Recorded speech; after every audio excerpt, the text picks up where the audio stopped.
HG Tudor. Thank you so much for joining me here today, and a very, very warm welcome to One Single Woman. Hello.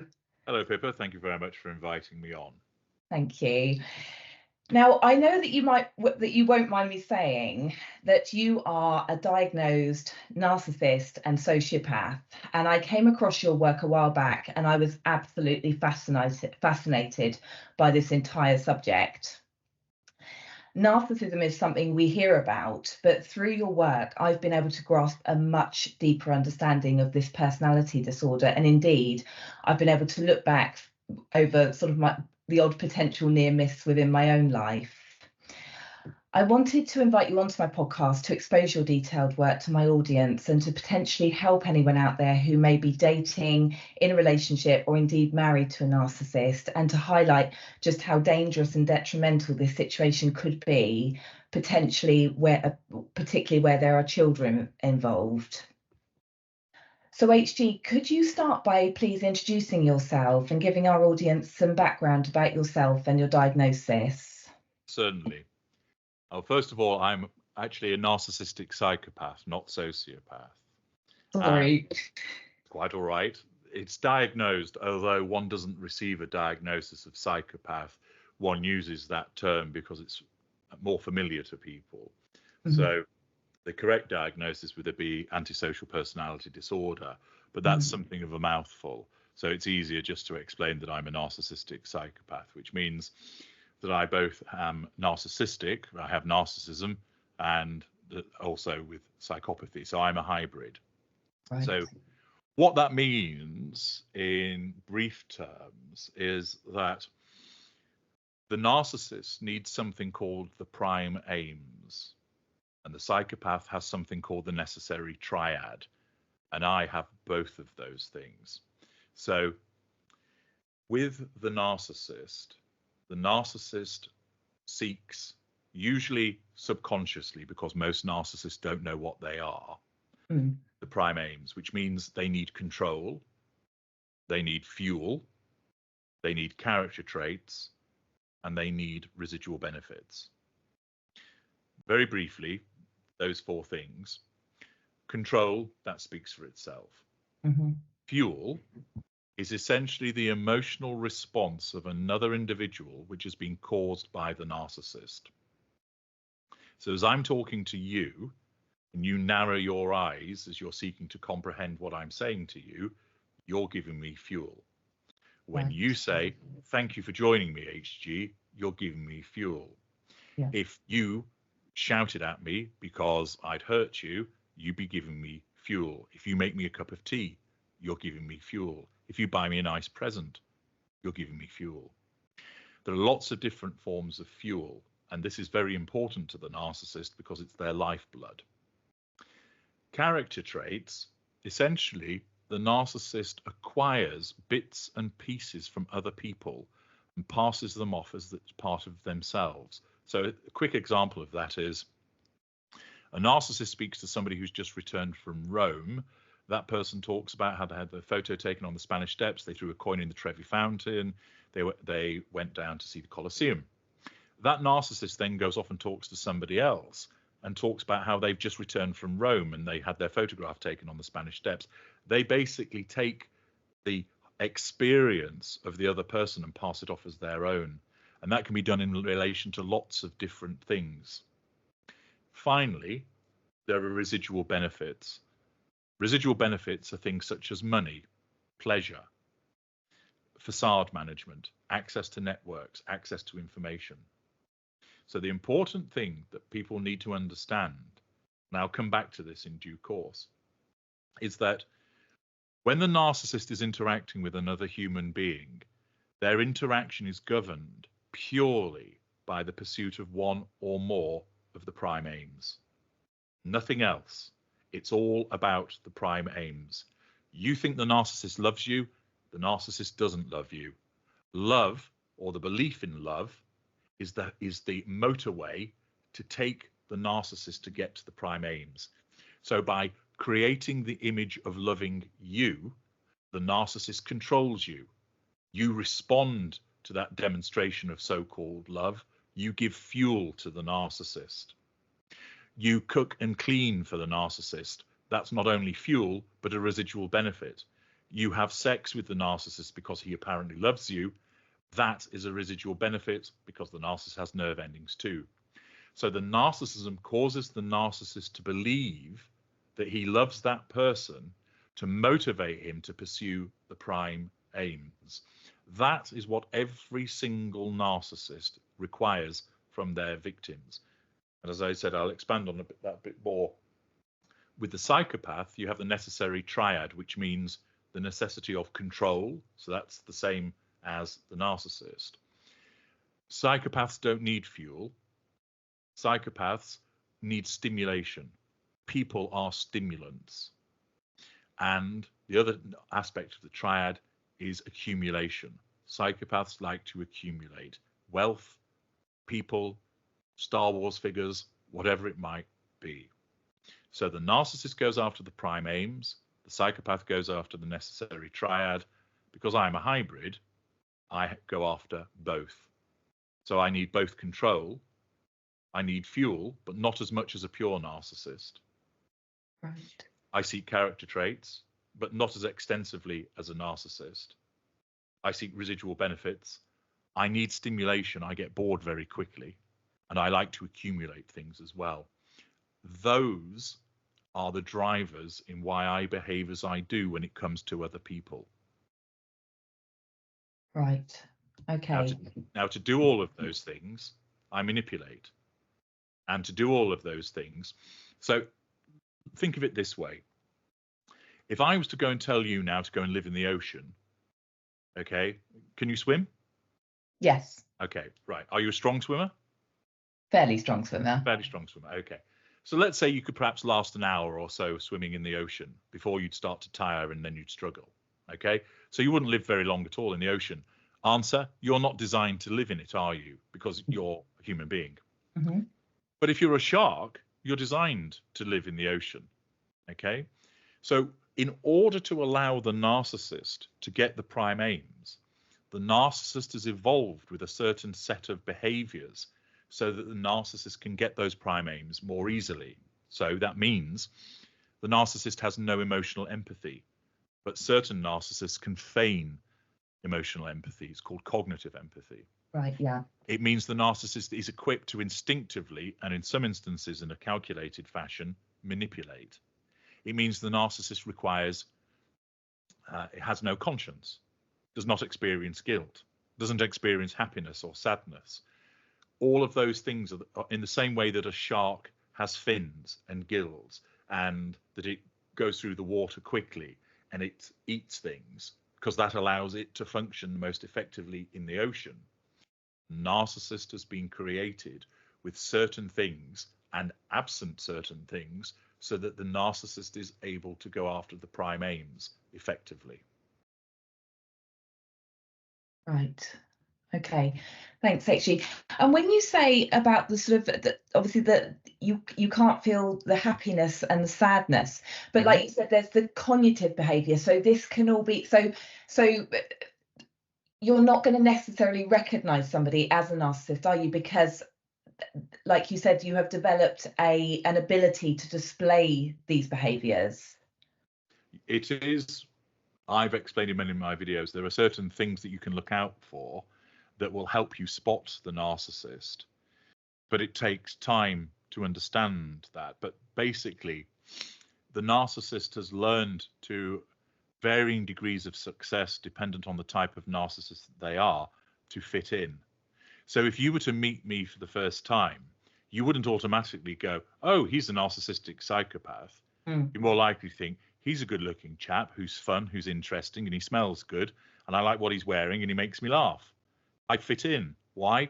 Because I've learned. I don't automatically come and chop your head off. In fact, most psychopaths don't behave that way.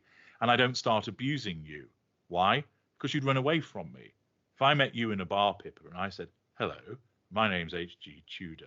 Would you like to be my girlfriend so I can abuse you? You'd probably scream and throw your dirty martini in my face and run away. I've just lost that prime aim. I'm not controlling you any longer. I've lost control of you. So instead, my narcissism causes me to look to draw you in. So I'm polite and I'm charming and I'm fun and I'm interesting and I'm urbane, and I identify certain traits of yours because I can pick up on that, so that I can then cater to those traits so that I draw you in. Certain narcissists aren't as skilled in the way that they do it as I do. So there are certain things that you can pick up on. There's certain red flags, and there are certain things that all narcissists do, which over a period of time, you're able to see more readily. So for instance, it could be excessive flattery. It could be the fact that the individual starts talking about getting married to you within 2 dates of meeting you, or having children with you. It might be that they talk very badly of their previous ex, and do so to a degree which you think, I don't really need to know all of this, and you're telling me all of this rather soon. So there's a whole host of indicators that exist, but generally people don't know what those indicators are. And even when they do, they often ignore them, because their own vulnerability to the narcissist means they get swept away in the whole experience of being with the narcissist. That is a little bit like being drunk. When you get in a car at night, you know to put your seatbelt on, turn the lights on, and drive on the left-hand side of the road. But if you consume 2 bottles of Pinot Grigio and some tequila slammers, you'll be legless. Yeah. So if you manage to get in your car, you probably forget to put your seatbelt on, forget to put the lights on, and you drive all over the road. You've not forgotten how to drive. You've lost the ability to understand how to do it because of something affecting you. And it's the same with victims of narcissists, that even where they might know even though they may know what to see, the presence of the manipulations and their own emotional thinking results in them ignoring the red flags, and they put it down to something else. So for instance, a friend might say, your relationship's moving rather quickly with this new chap that you've met, and he's monopolizing a lot of your time, and he lays on the flattery a bit thick, all of which are indicators that this person might be a narcissist, of course. The victim will say, oh, I just really like spending time with him. He's really fun to be around, and he makes me feel good. And after the last relationship with that dickhead, who probably was a narcissist, this is like a breath of fresh air. So automatically they're excusing the behaviors. They're not seeing it for what it actually is. Yeah, and they're being swept away with it. Yeah. Yes. Yeah. So HD, can we just go back to sort of your diagnosis, just to sort of give people some background here? So, I mean, I wanted to know, is this something which is formed within an individual? Is it something you're born with? Is it genetical? Is it due to circumstances? If you could go into your background. Well, the narcissist arises as a consequence of 2 factors. So there is the genetic predisposition to become a narcissist. So that's provided by Ma or Pa or both, or grandparents, possibly even further back. So think of that like the ingredients of a cake. And then you have the lack of control environment. And you need both of those things to create a narcissist. So a narcissist isn't born, they are created. And so what happens is, if you imagine that lack of control environment is like an oven. So if I've got the oven at the right temperature, but I haven't got any ingredients, I don't get a cake, do I? Therefore, no narcissist. If I've got the ingredients, but I don't put them in the oven, I don't have a cake. Therefore, no narcissist. If I put the ingredients in the oven at the wrong temperature, no cake. If I put the ingredients in the oven, but take them out part way through, no cake. So in order for a narcissist to be created, you have to have that genetic predisposition allied with the lack of control environment. What's a lack of control environment? I was just about to ask you that. Yeah. Okay. There are essentially 2 main forms. There is what you might call a slow cooker version, continuing the food analogy. So being subjected to emotional neglect, physical abuse, sexual abuse, being repeatedly told it's not good enough. It's what I call grade B syndrome. You scored 2 goals. Why didn't you score 3? You got 75% in your English examination. Why didn't you get 90%? So you climb a hill and there's always another hill behind it. This can also include a gilded environment where the child is actually treated like they're absolutely brilliant and fantastic at everything, even when they're not. So you can have different types of lack of control environment, which over a period of time, combined with that genetic predisposition, the narcissism forms. In some instances, it can be like a deep fat fryer, whereby the child is subjected to something so traumatic that that lack of control is so severe in that moment that the narcissism forms very quickly. So, for instance, perhaps seeing their parents murdered in a home invasion, or witnessing their family being wiped out in a road traffic accident, or being subjected to particularly brutal sexual attack, that could forge the narcissism in an instant. So you have to have that genetic predisposition, and you need a lack of control environment. And then those two things that come together forge the narcissist. And that develops in childhood. Right. Okay. And so it's as if it's one extreme or the other, isn't it? It's you're either being sort of neglected or treated as though you're not good enough, or you're at the other end of the scale being told that you're the golden child, that that nothing that you can do is wrong. Yeah. So it's almost like that sort of says to me it's like a sort of dysregulated ego sort of pattern going. Would you say that it sort of connects in with the ego in that way, because obviously narcissistic tendencies tend to be this very sort of egotistical presentation, don't they? So in a way, your ego is either bolstered way beyond what it ought to be, or it's crushed. So and the child has no control over that situation. So for instance, if you're being told you're fantastic and everything's laid on a silver platter for you, and you're brilliant and you're wonderful, you're not actually learning to do anything for yourself. It's all being provided for you. Yeah. You're not having, the hard knocks to attain anything. You're having this gilded environment. Conversely, where you are being beaten, you can't defend yourself. You have no control over that because you're a child, you're physically weaker. Ditto sexual abuse. Where you're emotionally neglected, you need that role model to help you understand about sharing and cooperation and the healthy behaviors. You're not getting that. So you've got no control over your development. So that's where it is that lack of control that it's the contributory factor. Now, it's important to emphasize that not everybody who's subjected to that environment becomes a narcissist. I'm fairly sure that some people listening, they'll say, well, I had a pretty shitty childhood and I didn't turn out to be a narcissist. That's true. That's because either the genetic predisposition isn't there, so it skipped somebody, like skipping the color of hair. Yes. Or, although you were exposed to a lack of control environment, you weren't exposed for long enough for it to cause the narcissism to form. So going back to the baking analogy, the cake mix was taken out of the oven at regular intervals. That's often the case where you have an intervener.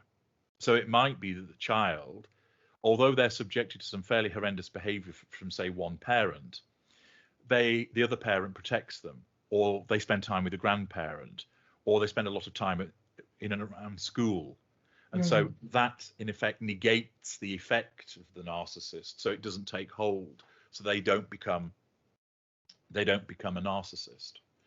So you need that genetic predisposition and you need that lack of control environment, and those two things forged together create the narcissist. Right. Okay. And just going back to the genetic predisposition, so is it more likely that a child will become a narcissist if one or both of their parents is a narcissist? When you said about it skipping generations, can this literally be that, say, for example, one of your grandparents was, and so that can be one of the ingredients coming forward? Yep. So for instance, you might have a situation where a child actually has two empathic or normal parents. They've got emotional empathy, but the genetic predisposition comes from a grandparent further back. It's in effect laid dormant in dad, let's say. Yes. But dad's father is a narcissist. So then you might think, well, where does the lack of control environment come from? Because you've got two parents who care for the child. Well, that child perhaps could be abused by somebody outside of the home, and therefore that's how the narcissism was forged. Or going back to the earlier example, they suddenly witness their parents being murdered in a home invasion, and that traumatic event forges the narcissism. So it can come from further back. So you might look and think, well, where does this person get their narcissism from? It doesn't look like their parents. It can come from further back in the lineage. Right. Okay. And sorry, I was just going to follow that up with something. Oh, 2 secs. Sorry, HG. So I'm just going to. Oh, I was just going to ask you something else on that. So again, HG, just going back to yourself, how did you come to be diagnosed yourself? Like you said, there are narcissists who have no idea that they are narcissists, and you obviously are fully aware. So how did you come to be diagnosed? Well, I've always known that I'm different from those around me. I've always had that awareness. I know that I feel things differently. Primarily, I learned this as a consequence of my interactions with my siblings. They used to call me the little alien because I reacted to things completely differently to the way that they did.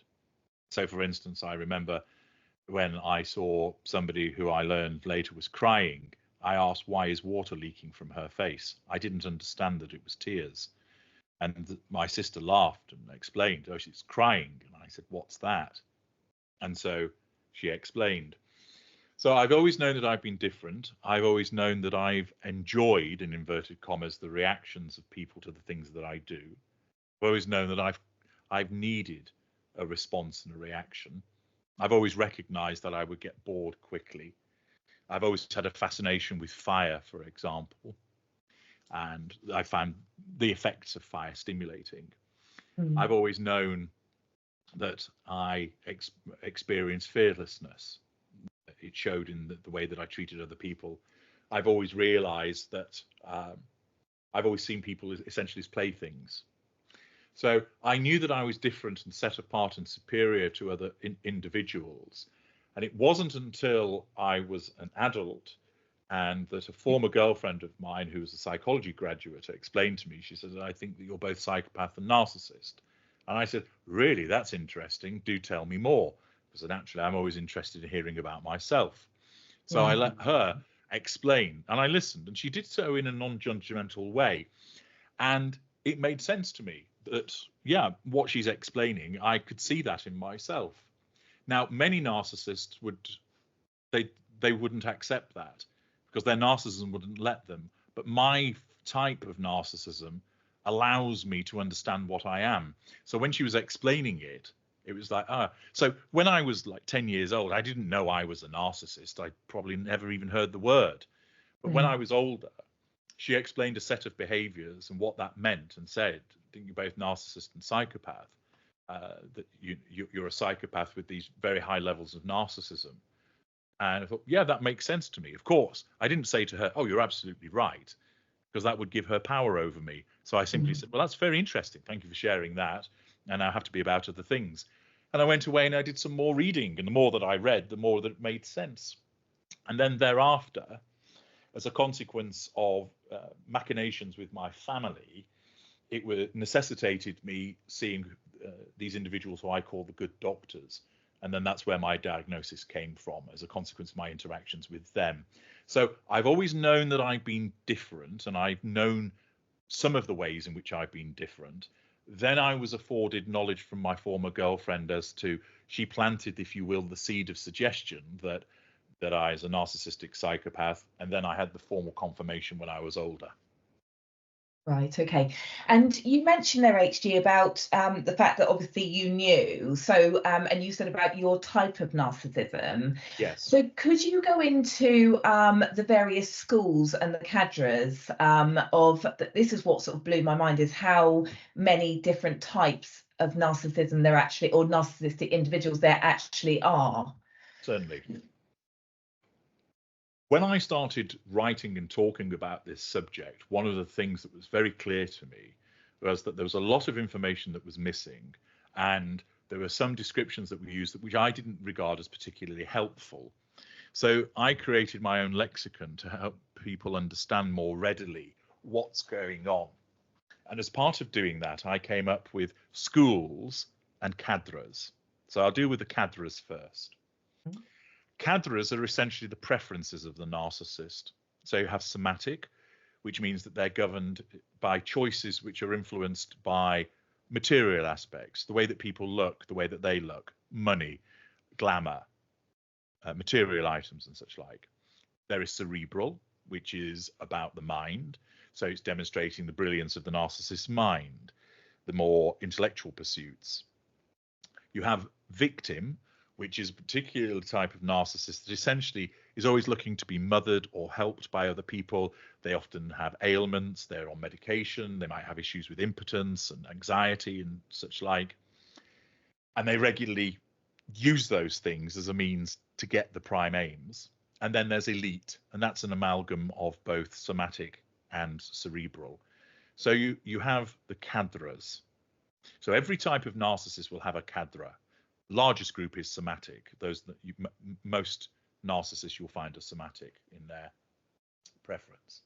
Right. We then have the schools, and I've divided it into 4 main schools: lesser, mid-range, greater, and ultra.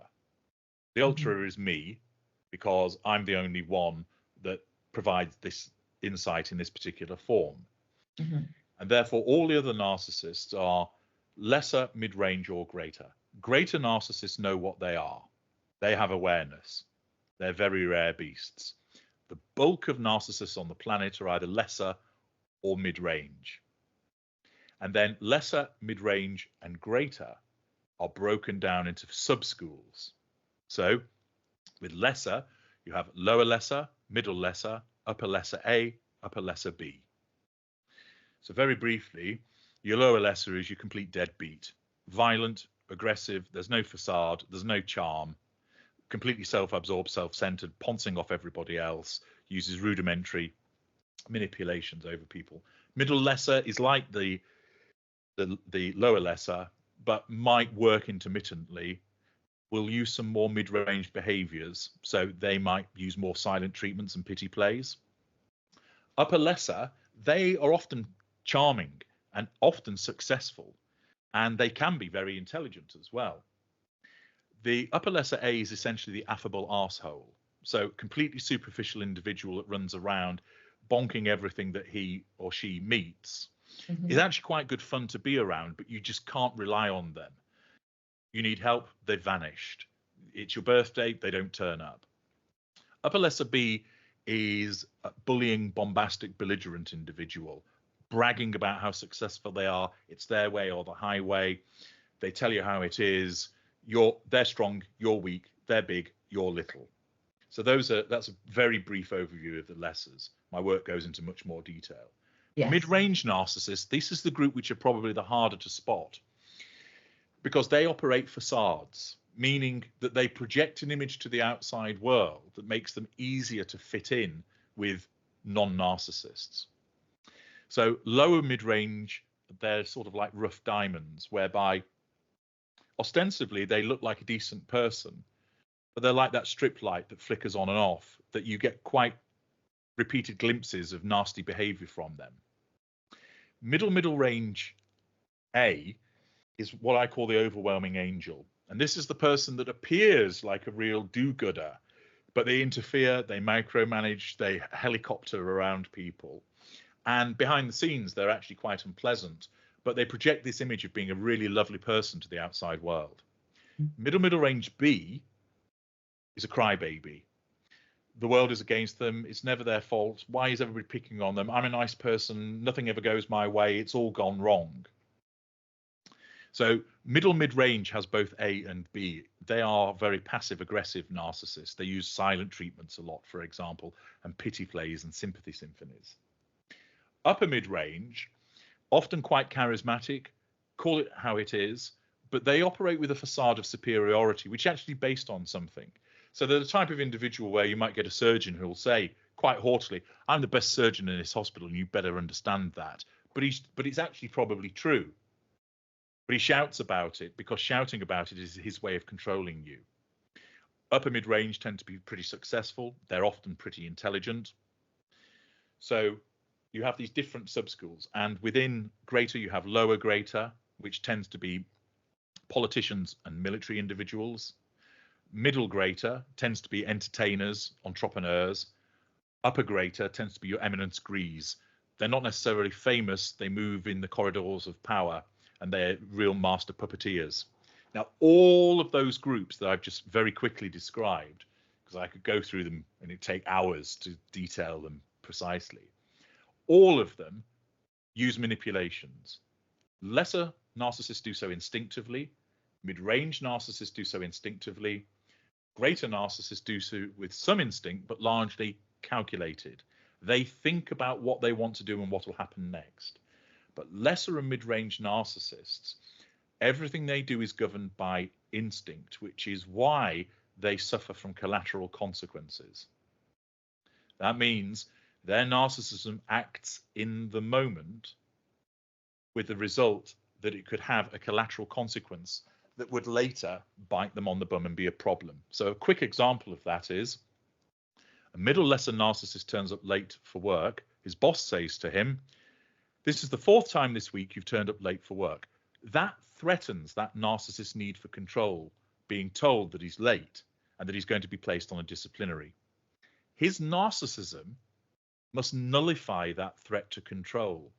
So instinctively, his narcissism looks for a form of manipulation to apply against that manager to nullify that threat. So what does it do? It chooses physical violence. So if you could imagine that there is a console in front of the narcissism, and there's a light flashing which is saying incoming threat to control, and a klaxon's going off. So the narcissism goes, there's an incoming threat to control. We need to nullify that because that's one of the prime aims. What have we got on the console? Well, there's a range of manipulations, but they're not that extensive because this is a middle lesser. We'll choose physical violence. So he punches his manager and he puts him on his backside. He has now, in that moment, nullified the threat to control. And because the manager went, ow, that gave him some fuel. So the narcissism has done its job in that moment. It has gained control in that moment and drawn fuel. But then what does the manager do? You're fired. That's the collateral consequence. Now, when the narcissism instructed instinctively that narcissist to strike his manager, it doesn't think about what comes next. It doesn't care about what comes next. That's why so many narcissists have haphazard lives, because their narcissism is focused on the prime aims, not the collateral consequences. But when they get, so when that manager says to him, "You're fired," that's another threat to his control. So the narcissism this time chooses dismissiveness and insult. So the narcissist turns around and says, "Fuck you, I didn't like working here anyway." So by being dismissive and insulting that manager, he nullifies the threat to control in that moment, because it's never, ever the narcissist's fault. That narcissist doesn't go, "Oh dear, I shouldn't have hit him. Now I've gone and lost my job." His narcissism tells him, "You were right to hit him. He deserved it. He was being an ass. You didn't like working there anyway. It was a job for losers. You're better off out of there." Because he won't go home and think, "Oh, I fucked that up, didn't I?" No, it's always somebody else's or something else's fault. Yeah. And that's interesting what you were saying then about sort of, that lack of control in the mid-range and the lesser compared to, because you mentioned politicians within the greater. And also another thing that I have heard you mention is particularly sort of with politicians and successful people in life, is that the narcissism is what's actually got them to where they are, because it's this lack of empathy or the need to sort of, that they're able to sort of strive forward with no guilt, no sort of, that they're able to just strive forward in life, aren't they? That's now, right. Actually, I just make the point that you will get politicians who are upper lessers. You'll get politicians that are mid-range. I'm talking about particularly slick, successful, charismatic ones who you find in the greater category, who you wouldn't necessarily think was a narcissist. Yes, gotcha. Now, The other thing I was going to say is, I mean, what you've just described, I mean, people listening, we could all probably relate the odd one or two traits to ourselves or to somebody that we know in our life. So with regards to, if you're, if say you're married to somebody, say you're dating somebody, or you're in the dating scene, I just want you to explain that obviously we've all got these traits amongst us in some way or form, but it's not as easy as you it's not just sort of spot the narcissist, is it? It's sort of a series of events over a long period of time. If you could just go into that for me. Yeah. So everybody has narcissistic traits. So everybody has the narcissistic traits of vanity and anger and defiance and resentment. But that doesn't make you a narcissist. People have emotional empathy where they're non-narcissists, but that emotional empathy ebbs and flows like a tide. Certain events can erode your emotional empathy, meaning that you act in a less amenable way towards somebody. So, for instance, when you're tired, you show less patience. Your emotional empathy is reduced by the external stressor of fatigue. So let's say, for example, you walk in a store and there's a woman in there and she's throwing food around, produce around, which is getting broken. She's shouting and swearing at the shopkeeper and trying to steal money. What are we watching? Well, she's not showing much emotional empathy by the way that she's behaving towards the shopkeeper and the other people in the store. She's using profanities and insults, which is aggressive. So that looks like possibly fury, maybe anger. She's acting in a rather entitled way to behave this way. She's not showing much accountability for her behaviors either. She's showing rudimentary manipulations. She's showing a lack of boundary recognition by trying to steal the shopkeeper's money. Well, those are all things which you can find in a narcissist. But is she one? We can't say. Why? Because we're only seeing her in one instant. Now, Yes. it might be that she does this regularly. And therefore, if she engages in this pattern of behavior over a sustained period of time, that makes it far more likely that you're looking at a narcissist, because she's got a pathological set of behaviors arising from her narcissism. Or it could be that she's got a sick husband, that she's got 3 children to look after, she's just been made redundant and her card has been declined, and all of those external stresses have reduced her emotional empathy, so she's flipped out. Dreadful day, yeah. Yeah. So that's why I say that although you can see, so she could behave like a narcissist but isn't one. So somebody could engage in certain behaviors the first time that you meet them, but you can't say for certain if you're dealing with a narcissist in that one instant, because you need to see the behaviors over a sustained period of time. So many people worry about being narcissists themselves because they watch my videos and think, oh, but HG, I do that type of thing. And they go, well, yeah, because those behaviors are things that human beings do. What you've got to look at is what's the driver behind it. And it's a different driver when it comes to the narcissist. So when somebody's in a relationship, there are certain things that you can look out for at the beginning. And if you start to see a lot of these red flags early on, it doesn't mean definitely you're dealing with a narcissist, but I would suggest it's not really worth hanging around to find out if you are dealing with one or not. You should back away if you see a lot of the red flags. If you see 1 or 2, you should proceed with caution. So take, for example, you go on a date with someone and this individual is complimenting you excessively and also disproportionately. So you know, for example, that you're reasonably attractive and quite intelligent, but this person's talking about you as if you're the most beautiful woman ever on the planet, and that you've got the brain the size of Canada, and you're thinking, well, that's very nice of you to say all of that, but I'm not all that. And he keeps going on about how lovely and lustrous your hair is, and oh, I love what you're wearing, and it's on and on and on. Now, those are narcissistic indicators because it's excessive flattery.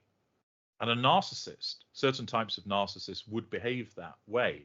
So that's actually, that's manipulation, I take it. Yes, because it's designed to cause the individual to have a good conceit of the person that they're talking to. So by flattering them, It's aiming to get that other person to like the person who's doing the flattering. Now, remember, a non-narcissist could engage in that behavior as well. They're less likely to do it. They're less likely to be as extreme, but it might still happen. For instance, that person might be really nervous, so they go a bit over the top with the flattery. Yeah. When you go out on the second and the third date, they feel a little bit more self-assured and they're not doing it as much. So then you think, right, yeah, all I've seen is flattery from this person. I've not seen any other red flags. And actually, that one has eased off a bit now. So it's likely you're not dealing with a narcissist. But if you were dealing with a narcissist, you'd notice things such as excessive flattery, and then they would be pressing you for the next date, and you'd be getting a lot of text messages in between. Oh, just thought, how are you doing? What? And it's all great fun, lovely attention, but these are red flags again. You see, because the narcissist needs to get you under control as quickly as possible. The narcissist needs to feast on your fuel. And because there's that need for control and the need for fuel, and also to access your character traits and residual benefits, the narcissism, in essence, sniffs out ideal victims. And when it does, it wants then the narcissist to go hell for leather to bring you under total control so that you can be essentially gorged on. Think about it this way. If I want to do my shopping, I could go to a supermarket and get most of the things there. Or I could go to 20 independent shops. But doing the latter takes a lot more time and energy. So it's easier to go to the supermarket. So what the narcissism needs, it needs fuel. So what it wants is the narcissist to try and get most of that fuel from one person, because then that's easier. And that's why the narcissist looks to get what I call the intimate partner primary source, the top of the fuel matrix. Because that one person's far easier to control than 100. You also the narcissist will select somebody that is more susceptible to being controlled, because some people are easier to control than others. And they'll want somebody that will fountain with fuel and will have good character traits and residual benefits. So again, using a shopping analogy, it's like going to the first shop and going, well, it's only got 2 of the items on my shopping list of 20. I don't think I'll bother with that one. I might come back to it now and again. What about this one? Well, that's got 6 out of 20, so I might bother with that one a bit more. Oh, this one's got 19 out of the 20. I'm going to shop here. So similarly, the narcissist identifies the person that caters to those needs more effectively than others, because the narcissist has a fuel matrix. So there's invariably an intimate partner in there. There are friends, they're non-intimate secondary sources, family members, non-intimate secondary sources, colleagues, non-intimate secondary sources. There might, in the fullness of time, be an affair partner. That's an intimate partner secondary source. And there are acquaintances. Those are non-intimate tertiary sources. And all of those people fulfill a function for the narcissist. They are there to be controlled. They are there to provide fuel. They may also provide character traits and residual benefits. So the narcissist selects somebody as a friend because that person can be controlled. Their fuel output's not bad, but they also are very good with character traits because they do a lot of interesting things. And it might be, for instance, that they're well connected. So the narcissist benefits from that well connection. So a human being only exists to serve the needs of the narcissist. That's it. We're not friends with you because we like you. We're friends with you because of what you do for us. Yeah. When we say we love you, we're not really in love with you because we have no emotional empathy. We're incapable of love. But our narcissism causes us to say that we love you because of what you give us. Not that we like you for you or love you for being who you are. Yeah. You are a toaster. You're a washing machine. You're a television set. You're an appliance that is there to do what we need, because the world must revolve around us. You must anticipate and know our needs. You are expected to understand what we want, even when we don't tell you what we want, because we're so important. You should know it. Think about it this way. A baby is essentially narcissistic. Why? The human infant's pathetic. It can't feed itself, can't soothe itself, regulate its temperature. So all of a sudden, it makes a noise, it cries, and a caregiver appears and suckles the child, soothes the child, changes the nappy, and the child feels better, then experiences discomfort, cries, the caregiver reappears again. In the mind, although it's not consciously thinking this way, but that infant child basically thinks, this person just solely exists for me.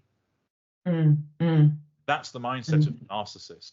The baby doesn't go, oh, I need my nappy changing. That person miraculously understands what's required and does it. That's the same mindset that the narcissist has. You are expected to cater to the narcissist's needs, often without the narcissist explaining. And if you don't do it, that must mean that you're an awful person. That must mean you hate the narcissist, because surely you must understand what the narcissist requires. And so that's often when the narcissist, you'll say, I don't understand what it is that you want. The narcissist looks like you're a lunatic, because you should know, because they're important.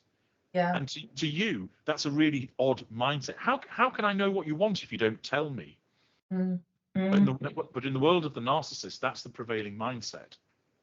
Because it's like going back to that ego thing again. It's like arrested development, isn't it? It's like you got stopped at a point where your ego was developing into a healthy, this healthy function. It's like something got stopped, so it can't move forward into what's the word?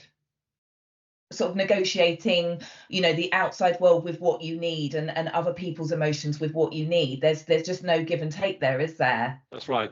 The individual doesn't learn the coping mechanisms that non-narcissists have, such as cooperation, sharing, patience, all of those things. It's all about them. So in a sense, it is in a way an arrested development, because it's very similar to the way that an infant child behaves. That's why often narcissists are referred to as, like, having a toddler tantrum. But with it's actually a specific formation of a particular way of coping, because narcissism is a self-defense mechanism. It's there to defend the narcissist against threats to control. The narcissist is hypersensitive to them. So, for example, if you and I work together and we walk past one another in the corridor, you might go, hi HG, and I go, hi Pip. The second time we walk past one another, we probably won't say hello to one another, because we've already done that. So it might be a little nod of the head. Third time we do it, we might not even acknowledge one another. Now, assuming that both of us were non-narcissists, that wouldn't pose a problem, because we understand we've already said hello, we acknowledge one another, don't need to do it a third time. Neither of us experience the threat to control.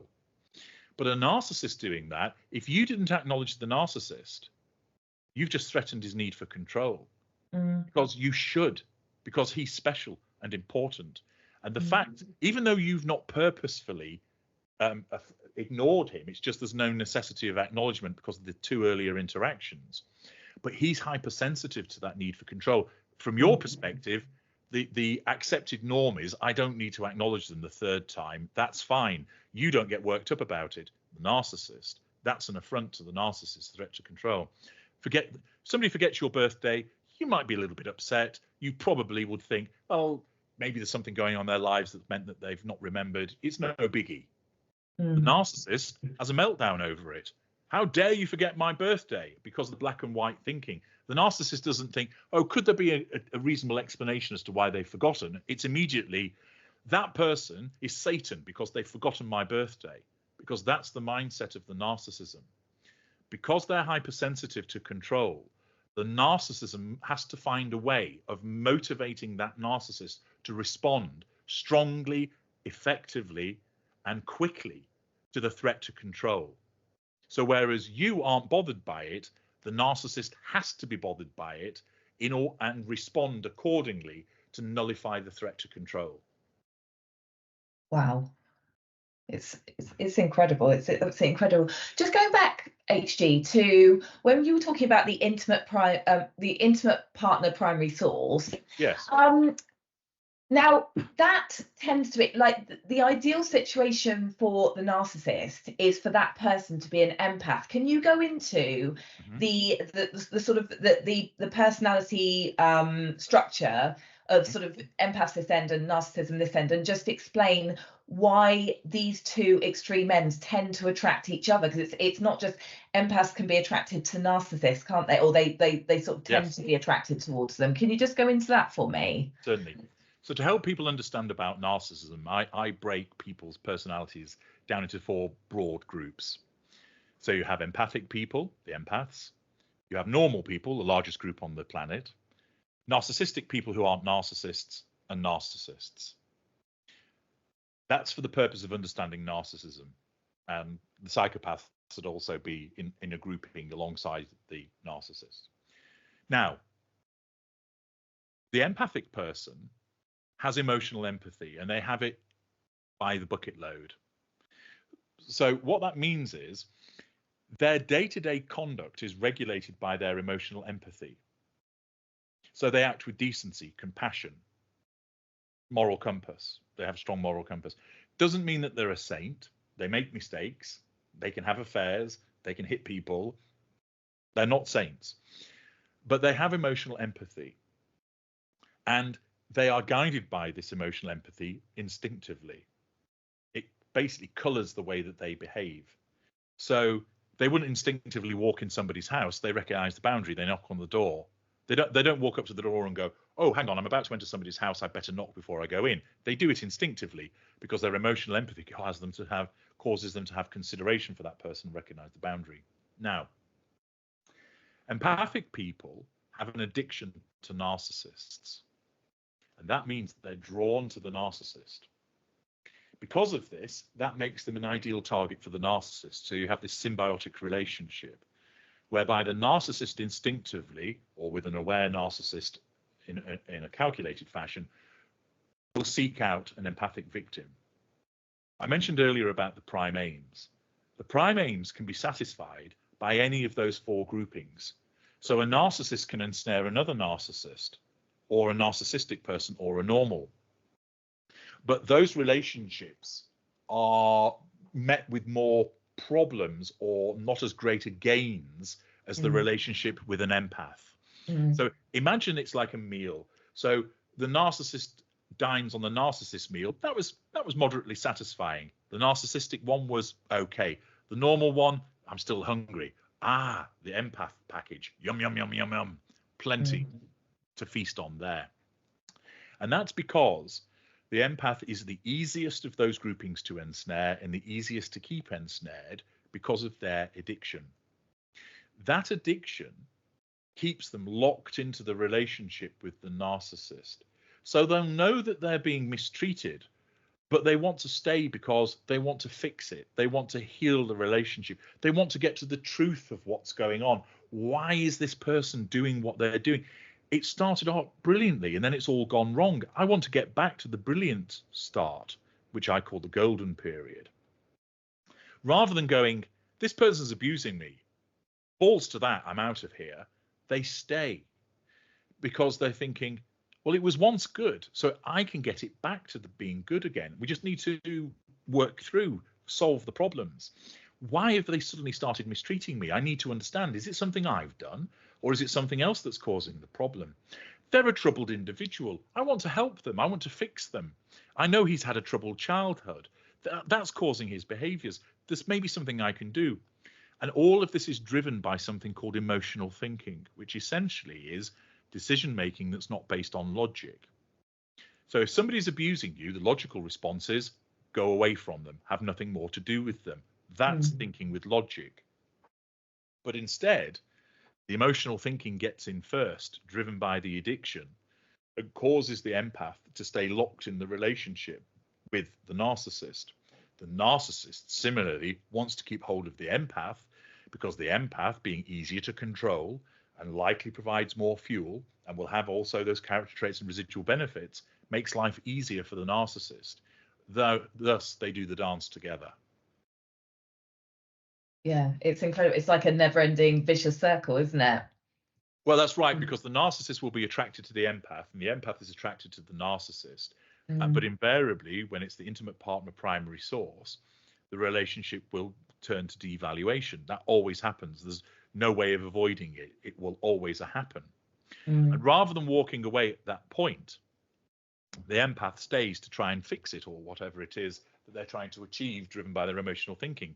Ditto, the narcissist doesn't jettison the empath at that point, because there's more juice to be extracted from them, even when they're in devaluation. So the relationship continues.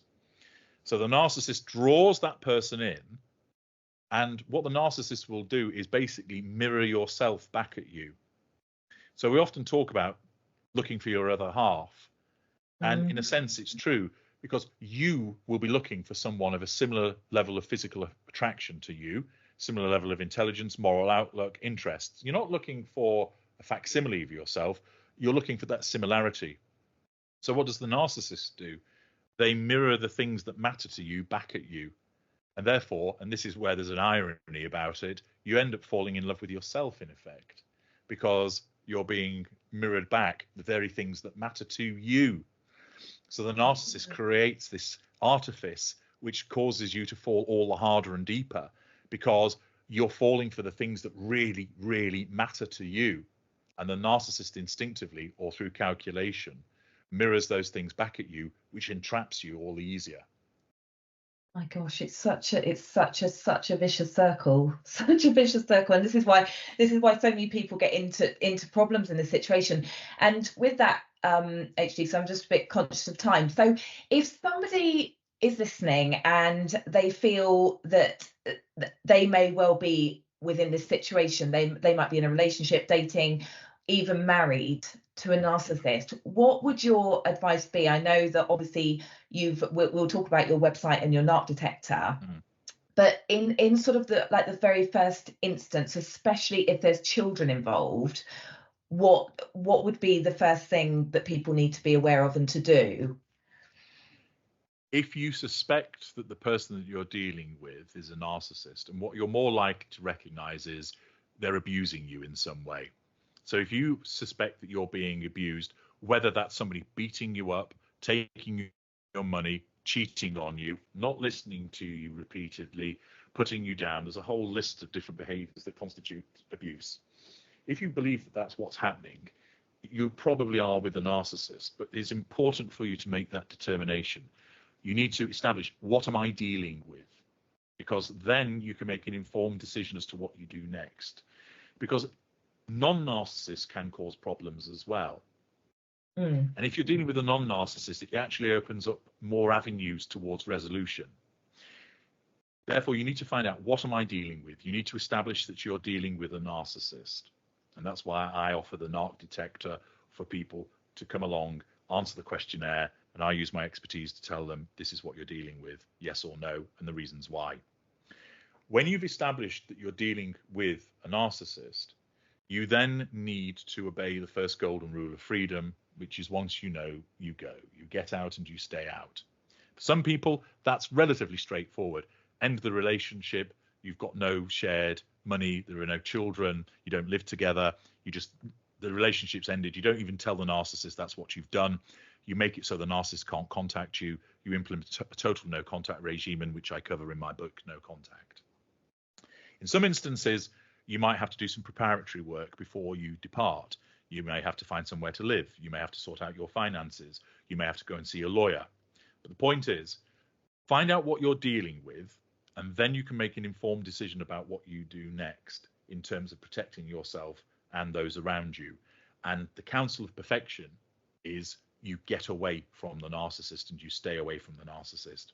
The narcissist will never change.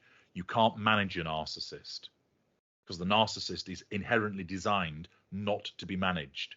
The narcissist is the controller. We are not the controlled. If you think that you can somehow continue to live with the narcissist and it'll be okay, you're deluding yourself. You're also basically affecting the quality of your life by thinking that you can deal with it, when actually you don't have to. So it's all about identifying what you're dealing with and then taking the steps to implement your no contact regime. And there are some instances where, for instance, it might be a family member that you don't see that often, where you, for whatever reason, don't feel that you're able to completely cut them out of your life. I understand that happens. I've got various assistance packages that help people with, for instance, dealing with a co-worker who's a narcissist, or a boss that's a narcissist, not a romantic entanglement, but a purely professional one. dealing with parental narcissists or sibling narcissists or adult children that are narcissists. So there's a whole range of materials that I've produced across my videos, across my knowledge vault, across my books that will help people with all of that. But the essential thing is find out what you're dealing with, and if that person is a narcissist, then your aim should be to get away from them, and my work will help you achieve that, and also stay away from them. Yeah, and stay away from them. And just saying, HG, about, you were saying that obviously, I mean, we're talking about relationships here, but that these people can pop up anywhere in life. Yes. What's the sort of male to female ratio? 50-50. 50-50, right? Yeah. Okay. Many people think there are more male narcissists. What it actually is male narcissists tend to be a bit more obvious in their behaviors because they tend to be more overt in those behaviors. Yes. So if you ask somebody what's a narcissist, many people go, I don't know. Many other people think, oh, isn't that the person who, they're in love with themselves and they think they're really good and they're always looking in the mirror? Well, that's part of it, but there are lots of different types. But the gender split is roughly 50-50. And what about the ratio sort of generally within society? Like is it 1 in, what would it be? I say it's around about 1 in 6. It's higher than people realize, because what you've got to bear in mind is most narcissists don't get diagnosed because they don't know what they are. And if you suggest to an unaware narcissist you're a narcissist, that's stigmatic and it will threaten their need for control. So they'll back away from it. So most won't. So it's a case of I've reached that view based upon the many years that I've been involved with them in my family, amongst people that I've worked with, amongst people, social groups, to say, yeah, it's around about 1 in 6. So most people aren't narcissists, but there are more than you'd realize. I know, I was going to say that's what I find so, like, 1 in 6, when you actually think of that, if you think of a big room of people, it is high, isn't it? That is a high number of people. Bear in mind as well, there are some people who their experience of a narcissist might be the guy that sold them a pie in Greggs. Yes. And they don't have any in their family. They've never been in a romantic relationship with them. So their experience might be closer to like 1 in 200. Yes. But conversely, there are some people whose every relationship has been with a narcissist, that they've got them in their family, that they've ended up working with them because they will attract them to them. So some people have very little to do with narcissists. Others have them, they feel that they're everywhere. In actual fact, there are a lot of around them. So there are certain people who are exposed to far more narcissists than others are. So it gives a unbalanced view. Yeah. And I think also with more awareness of the entire subject, you become more aware of people's behavior around you as well. I certainly have. Absolutely. I mean, that's one of the things that I've produced, which is, why do I see narcissists everywhere? Oh, yes. Because once you started seeing it, it's almost like you can't unsee it. And people often go too far the other direction. It's like, there's a narcissist, there's a narcissist, there's a narcissist. And there is also, unfortunately, and I think this is driven by a lot of the rubbish that is produced on TikTok, primarily about narcissism, that there is a propensity for certain people to basically think that if somebody does something that you don't like, that makes them a narcissist. And that, of course, is not anywhere near a narcissist. But the term does get bandied around a heck of a lot. It's become I remember, where are we now? 6 years ago, I was interviewed by the BBC about my world and so forth. I took part in a program for it. And I remember that the journalist who interviewed me, he said, it's just a buzzword, isn't it? And that was 6 years ago. Oh, wow. And even then he was saying, it's a buzzword. It's just another term for an arsehole, really, isn't it? And I said, well, I understand that you might say that a narcissist is an arsehole, and certainly many narcissists are arseholes, but it's something different altogether. And that was 6 years ago. And with the prevalence of social media and so forth, more and more people talk about it, which is good. But the downside of it is that you get a lot of unaware narcissists that create platforms to talk about it, not realizing the narcissists themselves, and they spread misinformation. And there's a lot of people who think, oh, that's a good idea. And what you see more of as well today is there is a growing tendency for individuals to think, I need to have some kind of diagnosis about me or condition that I can then go on social media and talk about. Now, they're just simply narcissistic people. They're not narcissists and they're not psychopaths. Yeah. And you often see these people who go, yeah, I'm a psychopath because, and it's, no, you're just an edgelord. You know, you think you're edgy and you think you're this and so forth. I saw one recently. It was a young girl, and I could tell you're not a psychopath. You might be a narcissist, but I think actually you're just narcissistic. And the way that she described her behaviors, like, if you went around doing that, you'd have actually been giving this interview from a hospital bed. So you say you behave this way. You don't actually. You don't.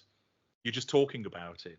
And the problem is it skews people's understanding, which is why it's why the work that I do, and there are other good providers out there as well who do know what they're talking about.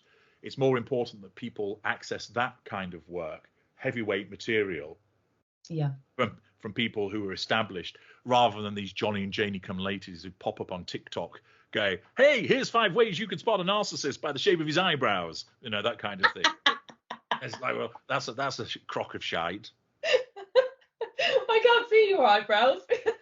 No, and even if you could, it wouldn't tell you anything about me other than that they're neat, but that's it. You would not be able to denote my narcissism or psychopathy from my eyebrows. You need to look at my behaviors. So, but that's what happens. And unfortunately, because many people don't apply critical thinking, they absorb that as the information and then start going around and going.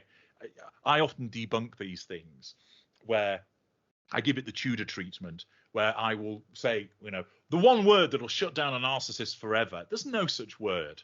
There's no such word. But I'll do a video about it purposely to highlight the fact that it's a load of rubbish. There is no such word. Yeah. Because the amount of videos I've clicked on of yours that weren't, it was just, I thought I was going to get an answer on something, and I absolutely didn't, because it wasn't possible to have an answer. That's right. And one of the things that I make clear, Pip, is that often it's just as important to know what you can't do with a narcissist as what you can do. Yes. And what you shouldn't do as opposed to what you should do. And there are instances where there's nothing you can do other than no, you mustn't do this. Yeah. Because sometimes people think, oh, I'll be able to give them this magic potion or magic formula. And it's actually about, you're not going to be able to achieve the thing that you want, but at least I'm going to save you from all the misery and money that's wasted and the wasted emotion of going on a fool's errand. Yeah. And so that's why with these videos which claim that, you know, you're able to do this to the narcissist and, you know, heal the narcissist through the power of telepathy or whatever, it's nonsense. Yeah. And this is either done by simple attention seekers, unaware narcissists, or sometimes people who are well-intentioned, but they just don't understand narcissism. Don't understand it. Yeah, absolutely. HT, thank you so much. I just find this entire subject fascinating. I could sit here talking to you for another 3 hours. Well, I'm sure we can arrange to speak again. I would love you to come back on. Actually, I really, really would love you, because I'd love to dive into further aspects within society and how it is affecting society. Certainly. And I think another thing that from this conversation, and I think it's really important to put out there, is that despite, you know, the manipulation and all the surrounding sort of features of narcissism, it's actually born from something which was incredibly difficult for that individual. And I think it's really important to highlight that as sort of where it all began for people. Because, like you say, there's people labelled as assholes and things, but it's actually not something that they've had control of at that point in their lives, which I think is very much something to be aware of. Indeed, I think it's important for people to understand where it comes from, to scratch that itch for themselves, to satisfy their truth seeker trait. But you should never use it to allow yourself to feel sorry for the narcissist, because that's emotional thinking. No, exactly. No, absolutely. So HG, just briefly, just tell people, if they are suspecting that they're dealing with a narcissist at work, in a relationship, friendship circles, anything like that, where can they find you and get onto the narc detector? Okay, there's a variety of ways that you can access my work. You can come to my blog, narcsite.com. That's narcsite.com. There are hundreds of free articles there talking about narcissism and psychopathy. If you go in the menu bar on that blog, there's the option to organize an audio consultation, so you can speak to me and I can give you bespoke answers and solutions to what you're dealing with. There are the detectors, so there you can find out if you're dealing with a narcissist. There are thousands of videos on my 2 channels. There is the Knowing the Narcissist Tudor the Ultra, my larger channel, which has got thousands of videos on it. There's a fledgling channel which is more focused on narcissism and psychopathy. That's called Narcissism and Psychopathy with H.G. Tudor. It does what it says on the tin. You can also find me on Facebook under Knowing the Narcissist. I'm also under Twitter as Knowing the Narcissist, but or X as it's known these days. But the 2 main places to go to are the YouTube channels and blog. And you'll find a wealth of free material and paid material that'll give you all the answers that you need. And you can have a look at the testimonials as well, so you can join the many, many thousands of people that I've assisted in gaining understanding. Brilliant. Thank you, HD. Thank you so much. I've really, really enjoyed chatting to you. Likewise. Thank you for inviting me on, Pippa. It was a pleasure. Thank you.